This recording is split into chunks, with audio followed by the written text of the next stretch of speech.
दोस्तों 61 हिजरी 10 मुहर्रम हजरत इमाम हुसैन की शहादत के बाद यजीद के लोगों ने अपनी बेरहम आदतों के तहत शहीदों की लाशों पर घोड़े दौड़ाए। इमाम हुसैन के खेमों में आग लगा दी गई, उनके छोटे छोटे बच्चों के साथ मारपीट की गई और पाक घराने की औरतों के सरों से चादरों को लूटा गया और उनको रस्सियों और जंजीरों में जकड़कर दर दर घुमाते हुए यजीद के महल तक ले जाया गया।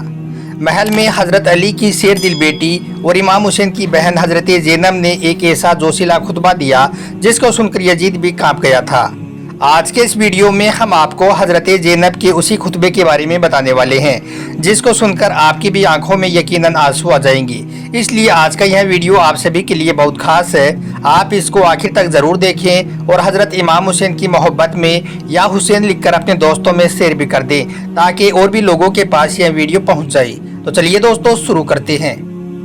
दोस्तों हज़रत इमाम हुसैन की शहादत के बाद रसूलुल्लाह सल्लल्लाहु अलैहि वसल्लम के नवासियों को कैदी बनाकर यजीद के दरबार में ले जाया गया और वहां पर जब हज़रत ज़ैनब की नज़र अपने भाई इमाम हुसैन के खून से रंगे हुए सर पर पड़ी तो आपने अपनी गमनाक आवाज़ में जो फरियाद की उसको सुनकर यजीद भी कांप गया और उस महफिल में मौजूद सारे लोगों की आंखों में आंसू आ गई। तारिक ने लिखा है कि खुदा की कसम उस वक्त हज़रत ज़ैनब की आवाज़ में इतना दम था कि यजीद के दरबार में जितने भी लोग बैठे हुए थे सब के सब हज़रत ज़ैनब को सुनकर रोने लगे और यजीद खुद भी इस तरह से खामोश होकर बैठ गया जैसे कि उसको कोई सांप सूंघ गया हो। जब यजीद के दरबार में यह काफिला पहुंचा तो सबसे पहले यजीद ने अपने लोगों को एक छड़ी यानी कि एक लकड़ी लाने का हुक्म दिया। जब लकड़ी उसके हाथ में आ गई तो फिर यजीद उस लकड़ी से इमाम हुसैन के लबों को और दांतों को हिलाने लगा। यह देखकर एक बूढ़े सहाबी जो उस वक्त उस दरबार में मौजूद थे उन्होंने यह देखकर कहा कि एक कमबख्त यह तू क्या कर रहा है। मैंने अपनी आंखों से देखा है कि अल्लाह के रसूल सल्लल्लाहु अलैहि वसल्लम इमाम हसन और हुसैन के लबों और दांतों को बोसा देते थे और आप फरमाया करते थे कि तुम दोनों जन्नती जवानों के सरदार हो। इतना सुनते ही यजीद गुस्से से लाल हो गया और चिल्लाकर कहने लगा कि इस बूढ़े को बाहर निकाल दो। उस वक्त यजीद अपने गरूर और घमंड में बहुत ज़्यादा मस्त था और वह यह समझ रहा था कि करबला में वो कामयाब हुआ है। यह देखकर यजीद कहने लगा कि काश आज मेरी वो पूर्वज जिंदा होती जो जंगे बदर में कत्ल कर दिए गई थी। उनको मैं आज दिखाता कि देखो मैंने किस तरह से आज आले रसूल से इंतकाम लिया है। आज मैंने इनकी क्या हालत कर दी है। अगर वो आज जिंदा होती तो इनकी यह हालत देखकर वो बहुत खुश होती। इतना सुनते ही हज़रत अली की शेर दिल बेटी और इमाम हुसैन की बहन हज़रत ज़ैनब खड़ी हुई और गरज कर कहने लगी, ए यजीद, सारी तारीफ उस अल्लाह के लिए है जो इस दुनिया का मालिक है। अल्लाह की रहमतें नाजिल हो रसूलुल्लाह सल्लल्लाहु अलैहि वसल्लम और उनके अहले बैत पर। बेशक उन लोगों का अंजाम बहुत बुरा है जिन्होंने अपने दामन को बुराइयों की स्याही से मेला करके अपने अल्लाह की आयतों को झुठलाया है और उनका मजाक उड़ाया है। ए यजीद, तू क्या समझता है कि तूने हमारे लिए ज़मीन और आसमान को तंग कर दिया है और क्या आले रसूल को जंजीरों और रस्सियों में जकड़कर इधर उधर फिराने से तू अल्लाह के करीब हो जाएगा और आले रसूल जलील हो जाएंगे। तेरे ख्याल में क्या हम मजलूम होकर जलील हो गई और तूने हम पर जुल्म करके बहुत बड़ी इज्जत हासिल कर ली। क्या तू यह समझता है कि हम पर जुल्म करके तुझे अल्लाह के बारगाह में शानो शौकत हासिल हो गई। क्या तू अपनी इस जीत की खुशी के नशे में चूर होकर अपने आप को जीता हुआ समझकर इतरा रहा है। धोखे से खिलाफत छीन कर तू आज जश्न मना रहा है।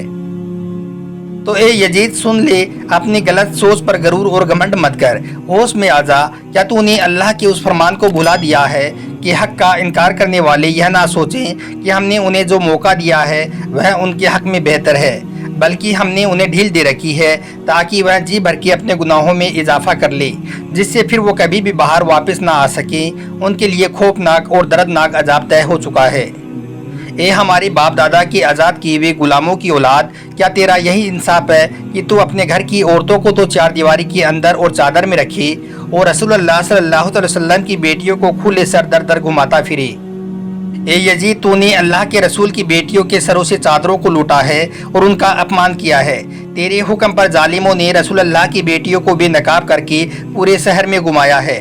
तेरे हुक्म पर तेरे जालिम सिपाहियों ने लोगों की भीड़ में इन पाक घराने की औरतों को खुला सर लेकर आए हैं। लोग रसूलुल्लाह की बेटियों के खुले सर को देखकर उनका मजाक उड़ा रहे हैं। हर शख्स अपनी निगाहें उठाकर देख रहा है। हर शरीफ और कमीने की निगाहें इन पाक औरतों के खुले सरों पर जमी हुई हैं। आज रसूलुल्लाह की बेटियों के साथ हमदर्दी करने वाला कोई भी नहीं है। आज इन कैदी औरतों के साथ इनके मर्द मौजूद नहीं है जो इनकी सरपरस्ती करे। آج آل محمد کی کوئی بھی مدد کرنے والا نہیں ہے، مگر اس شخص سے بھلائی کی امید بھی کیا ہو سکتی ہے جس کی ماؤں نے نیک لوگوں کی کلیجے کو چبا کر تھوک دیا ہو، اور اس شخص سے انصاف کی بھی کیا امید کی جا سکتی ہے جس کے بدن کا گوشت اور کھال شہیدوں کے خون سے تیار ہوا ہو۔ وہ شخص کیسے ہم اہل بیت پر ظلم ڈھانے میں کمی کر سکتا ہے جس کے دل میں کینہ اور جلن بھری پڑی ہو۔ اے یزید، کیا تجھے شرم نہیں آتی کہ تو اتنے بھیانک جرم کے بعد بھی گھمنڈ کرتے ہوئے یہ کہہ رہا ہے کہ آج اگر میرے باپ دادا زندہ ہوتے تو ان کے دل خوشی سے جھوم اٹھتے اور مجھے دعائیں دیتے ہوئے کہتے کہ یزید تم نے بہت اچھا کام کیا ہے۔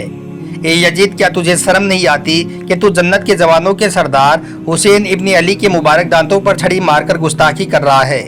اے یزید، تو نے رسول اللہ کی اولاد کے خون سے اپنے ہاتھ رنگین کیے ہیں۔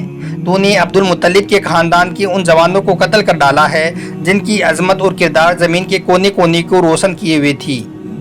دوستو، اس کے بعد حضرت زینب نے آسمان کی طرف اپنا سر اٹھایا اور اللہ کی بارگاہ میں دعا کی، اے اللہ، تو ہمارا حق ان ظالموں سے ہمیں واپس دلا دے اور تو ان سے ہماری حق کا بدلہ لے لے۔ اے اللہ، تو ان ظالموں سے ہمارا بدلہ لے، اور اے میرے اللہ، تو ہی ان پر اپنا قہر نازل کر، جس نے ہماری عزیزوں کو خون میں نہلایا ہے اور ہماری مدد کرنے والوں کو بھی شہید کر دیا ہے۔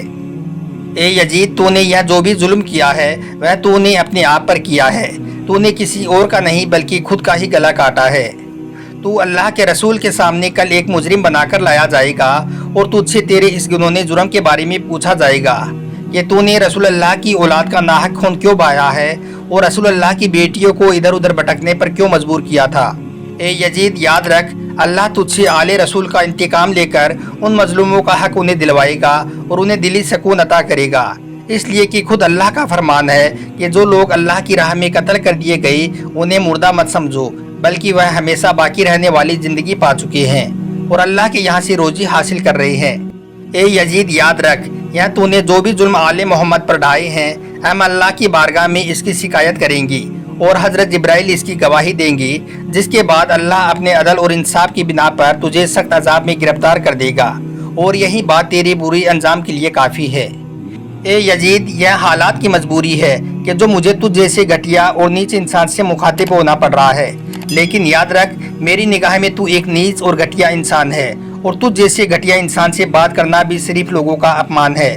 تو چاہے میری اس حق بیانی کی وجہ سے مجھے ظلم کا نشانہ ہی کیوں نہ بنا دے، پھر بھی میں اسے ایک عظیم امتحان سمجھتے ہوئے صبر کروں گی، اور تیرا برا سلوک اور تیری بد زبانی میرے حوصلے اور صبر کو نہیں توڑ سکتی ہے۔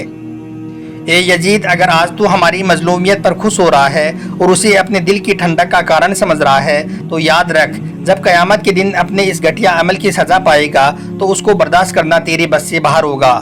اللہ عادل ہے، وہ اپنے بندوں پر ظلم نہیں کرتا ہے، اور ہم اس کی بارگاہ میں اپنی مظلومیت کی دعائی دیتے ہوئے ہر حال میں اسے اپنی عدالت اور انصاف پر پورا بھروسہ کرتے ہیں۔